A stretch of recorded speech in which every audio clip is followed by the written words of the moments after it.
Hello everyone, welcome to a new video. So let's get started. So today we are going to see how we can create an administrator user account in Windows 11. So let's get started. At first what we need to do is go to settings and then come over to the left and find the option for accounts. You can go and click there. In accounts, you can go and scroll down and you want to find the option other users. Now in the top right here, you will see the option for add account. You can click there and we can start the process of adding a new account. So here, as I don't have any sign in info, I'm going to press add a user without a right account, which is a local account. Now I'm going to type in their username, a password and enter in security options.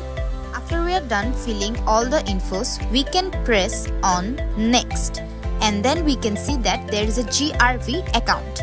So now we can do is go and click on it and then in accounts options we can press change account. Then this will pop up and what you can do is go and click choose administrator. That's it. Now it's an administrator account. Thank you so much for watching our video. If you liked it, please do not forget to like, share and subscribe, and we will see you on the next one.